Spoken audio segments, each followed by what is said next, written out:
planning and how it respects the body of a woman. And says this is a beautiful gift, but God created us in such a way that we can't get pregnant every day of the month. Una mujer solamente puede ser embarazada 3 o 5 días de cada mes. All right? Es parte del plan de Dios. All right? He made us so that we're only able to get pregnant 3 to 5 days out of the month. Now, ladies, when we're being tempted against purity, es muy importante para recordar que recordar. Okay, sorry. They're trying to help me in Spanish when I let them, sorry. It's important to remember that if you're feeling tempted to give in to sexual impurity, it's because you're in one of those 3 to 5 days. That's the time that you feel most like giving in to that temptation. So sometimes I go, well, that's nice. I can only get, pregnant 3 to 5 days out of the month. What are my odds? Very good. So I am always amazed when girls come up like, no puedo creer, right? I can't believe it, I'm pregnant. Like, did you have sex? Yes. Well, it's not an accident, that's what happens, right? That's part of the plan. So we always have to remember, if I'm being tempted, it means I'm probably during my fertile time. Okay, but let's talk about, there are so many different types of contraceptives, and I'm not going to have time to go through all of them in depth. But the condom, the pill, the patch, Plan B, the shot, Ella, sterilization, which by the way, under the mandate will be free for women. Free surgery. How many people are on waiting list to pay for a surgery? And this is free. It usually costs about $3,500, and our tax dollars are going to pay for people to get it for free. And emergency contraception, which we're going to talk about. Okay, so back in the day, they used herbs. We've got all kinds of, look at all these different kinds of things. All right, condoms. Real quick on condoms, does anybody know the failure rate of condoms? Any guesses, failure rate? 15, that's correct, 15%. 15%, sorry, that doesn't sound so bad, but failure rate by meaning by pregnancy. So that means out of 100 couples using a condom properly, 15 of them will get pregnant annually. It's actually kind of a high percentage considering the fact that she can only get pregnant 3 to 5 days out of the month. All right? We're also told that they're going to protect against STDs. This is a lie. Condoms were not designed for bacteria or virus.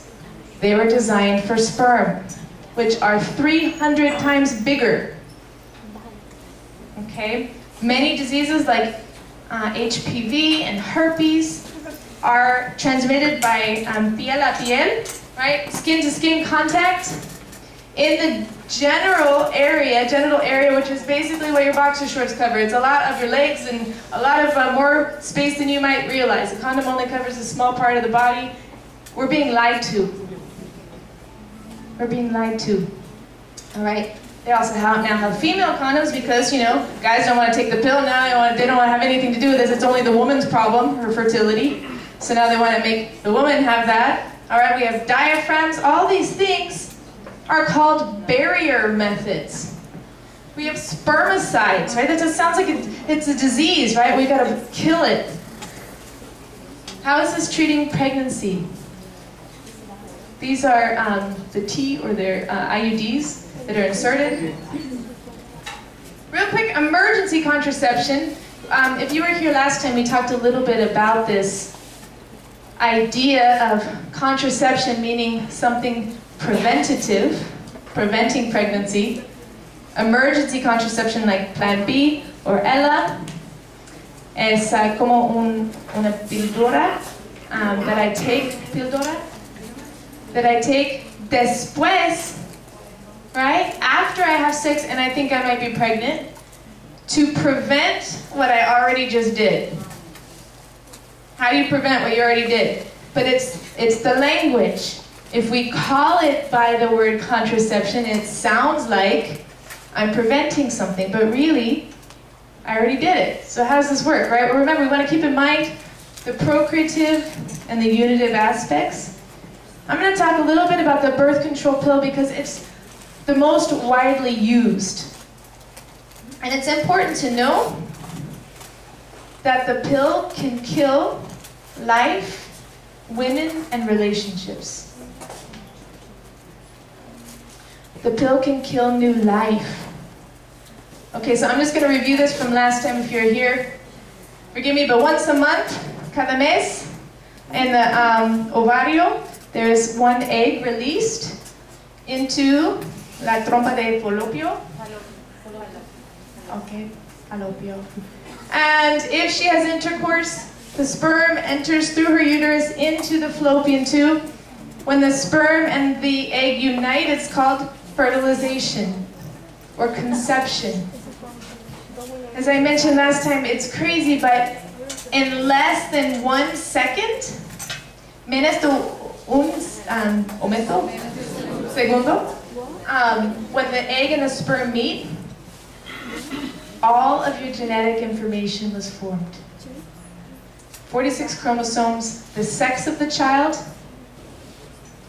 el color de tus ojos, de tu pelo, your fingerprints, the sports that you're going to be good at, all determined in less than 1 second, and we know this through genetics, through science. It's crazy. In 8 días, the egg will travel 8 to 10 days into the uterus, into the womb, and implantar, right, implant in the side of the uterine wall. And the baby is already growing within 24 hours, the baby's dividing, because all that information was there, and it starts to divide in 24 hours into skin cells and hair cells and eye cells. 8 to 10 days it's dividing. By the time it gets to the uterus, it's hungry. And then mom starts getting weird cravings. Okay? And she starts craving all kinds of stuff, and she's hungry, because the baby's hungry. Now, it used to be accepted that fertilization and conception were the same thing when the sperm meets the egg. But in 1978, College of Doctors, Gynecologists, and Obstetricians decided a cambiar la definición de concepción. And they changed it to implantation. So from now on, we're going to say you're not pregnant until it implants in the uterine wall. So according to them, you didn't exist for 8 to 10 days. And again, why? To sell contraceptives. Because of the way that the contraceptives work. So I'm going to review. The first way that the birth control pill, the patch, the ring, the shot, all of these hormonal contraceptives works is to trick the woman's brain to thinking that she's pregnant so she won't release an egg. I know ovulo. Can she get pregnant? No, okay? But sometimes there's breakthrough ovulation, so hay una segunda manera, all right, a second way that it works is to try to block the sperm from getting into the fallopian tube. So if there's an egg but no sperm, can she get pregnant? No. But the third way, in case the sperm does get there, the third way that it works, and the way that most of the morning after pills or the Plan B pills work, is that it changes the inside of the uterine wall and makes it very, very thin and slippery. So when that new little baby, 8 to 10 days, comes along and tries to attach onto mom to receive nutrients, it's slippery and it cannot attach. And so, in her next period, that baby is flushed out. And she has a very early abortion. And she did not know she was pregnant. Pero los doctores dicen, oh, no está bien, porque la definición nueva es bueno, right? We have a new definition. According to our new definition, you weren't pregnant. Because we made it impossible for the baby to attach. And we said it's not really a baby until it attached. So it's okay. They did this to make money. Planned Parenthood makes $64 million a year off of contraception. And they know that most women would not want to take this pill if they knew that it could be causing them to have abortions. So many women, they just don't know. This is not to judge, this is not to condemn.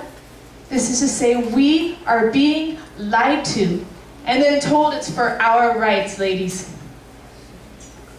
And it's time that we change. Okay, so again, just as a review, the 3 ways that it can work. Stop ovulation. If that doesn't work, it changes the mucus so that the sperm can't get to it. And if that doesn't work, they make it so the embryo is not able to implant. Okay, real quick, this is crazy. The pill can kill relationships. Listen up, ladies, this is crazy. This is crazy. This is scientific study now. This guy named Craig Roberts from Liverpool. He probably talks like this. And he says that they did a study that the pill, when women are on the pill, it changes their sense of smell. That sounds weird, but we've known for a long time that physical attraction between opposite sexes has a lot to do with our olfactory senses, right? Our ability to sense, to smell. And the pill changes how you smell and therefore changes who you're attracted to. That's crazy, right? And a lot of women who hear this go, oh, now it all makes sense. We had a lady come up after a talk one time and she said, you just explained the greatest mystery of my life and why my ex-husband and I are no longer together, and it was really sad. So she said, I was on the pill while we were dating, I was on the pill when we were married, and then we decided, well, let's start to have a family. I got off the pill and I thought, oh my gosh, who did I marry?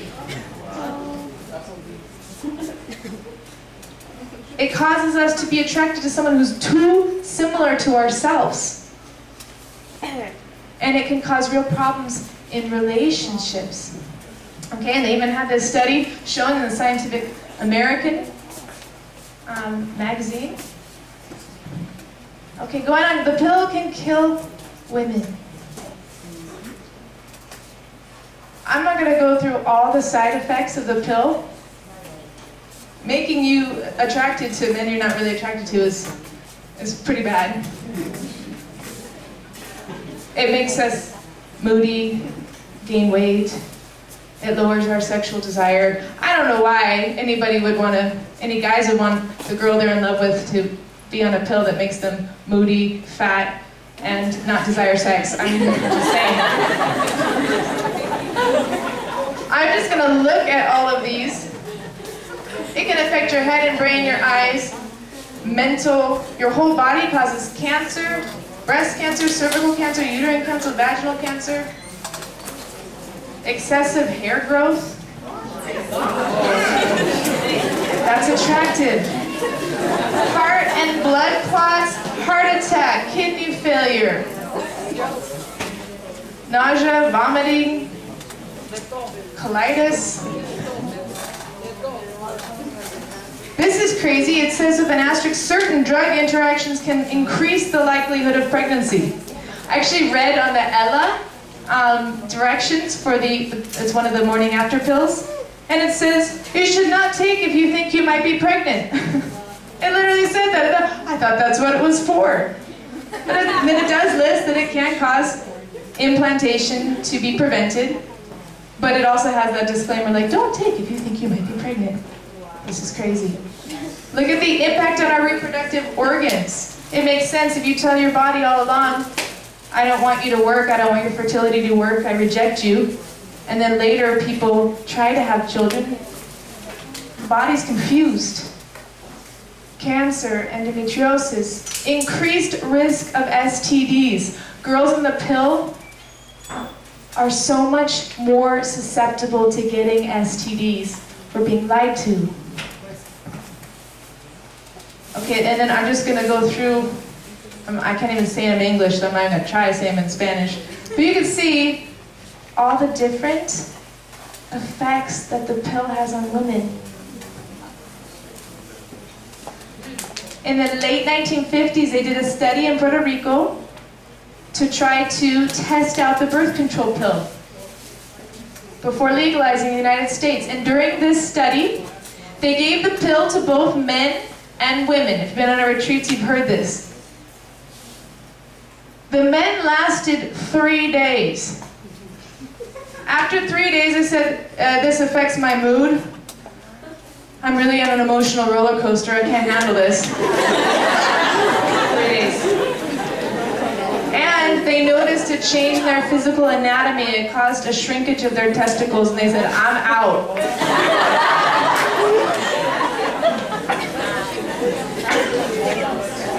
The women stayed with it, in spite of many similar side effects. And worse, 3 women died during this study. And afterwards, was it banned? Was it recalled? No, it was legalized by the FDA in the United States as safe for women. Why? Because it's all about money. The birth control pill that's most popular right now is this Yaz. There's over 100 lawsuits currently against Yaz from all sorts of very dangerous health concerns to even women who have died.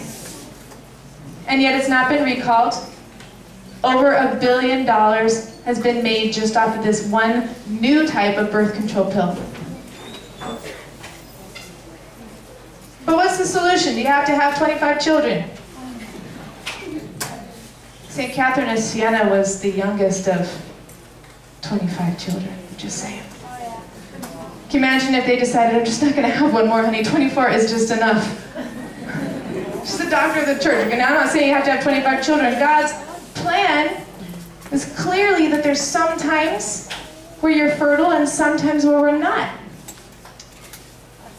And this Creighton method of natural family planning is a way to use God's plan to respect our bodies and to naturally space children. And it's very beautiful, and it could be a whole nother talk, but I'm just going to go over some key points. So it's planificación. Oh, there's books on this in English and Spanish at the Corazón Puro table in the back. So Father's showing us right now. The difference between artificial birth control and natural family planning is kind of like dieting versus bulimia. Okay, bulimia is like you eat everything you want and then you throw it up. It destroys a woman's body. It's terrible for her emotionally and physically. All right, it's addictive. A lot of problems. Does that mean that, well, if we are overweight, then there's nothing we can do? Well, no, God says, okay, there's a natural way to follow my plan, to respect me, the Creator. So you eat healthy, you exercise, and you can lose weight.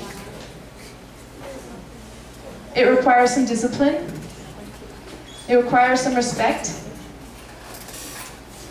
But it not only helps the person physically, but also emotionally, mentally.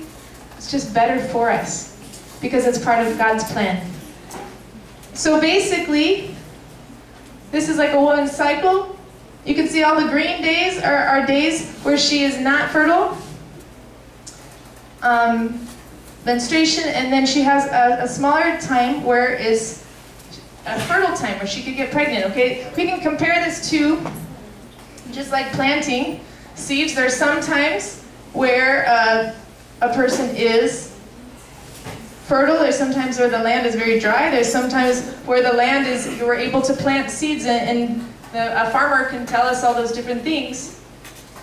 But natural family planning is very cheap and actually very easy. And they have done studies in India where they have taught women to use natural family planning, and over a 4-year period, the effectiveness rate, or the rate of failure, was less than 1%.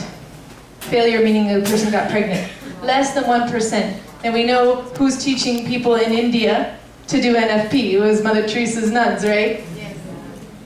It's very, very effective. More effective than the pill. But see, the people are afraid of it because it does require abstinence during that fertile time. And people who haven't practiced chastity at all during their life or before their marriage, they think, I can't possibly do it. And therefore I'm going to fail. But we're going to see there's ways to do it. The other amazing thing about using this technology, a woman charts her cycle every day, but just by looking at her cycle, a doctor can tell this woman has a problem with her fertility. This woman is going to miscarry. She doesn't have enough progesterone. She has abnormal bleeding.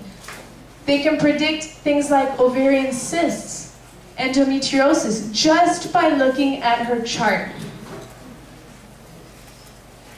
It's really amazing. Some of the studies that have been done, they did a study with over 1,800 couples, and they used it for 17,000 months. I don't want to do the math. Within 5 different cities. The effectiveness was 99.5%. 99.5%. They said now, the neat thing about NFP also is that you can use it to avoid pregnancy, but you can also use it to achieve pregnancy. And it's helped many couples who have been infertile to have a baby. And so the study for people trying to have a baby, in the first cycle, 76% effectiveness. 76% of the people got pregnant in the first cycle of doing this. Of the third cycle, and they did it 3 times in a row, 90%. And this is crazy. By 6 cycles, it's 98%. God is so good. It works, and if we respect God's plan, He's going to bless that. He's going to bless that. And now it does say that some people just doing their charting on their own, it can be between 20 and 40% effective. But if they also go into a doctor like at the Gianna Center and get a medical professional to kind of help them, to give them maybe progesterone or other things that they're missing to help them, then it goes up, it went up to 80% of people that were really struggling with their fertility. Now we also, mentioned, and infertility is a terrible cross, very difficult for people to bear. We do talk about adoption is a beautiful option as well. And it's important to know that la lista de espera, right, es 7 hasta 10 años esperando. 7 to 10 year waiting list to adopt a baby in our country. Because more people are choosing abortion. That's another whole talk, but it's so important that we realize that there are these options. So within natural family planning, the saying is that the woman observes, the man supports, and the couple uses it. And it's very beautiful. Couples actually experience that it helps their relationship.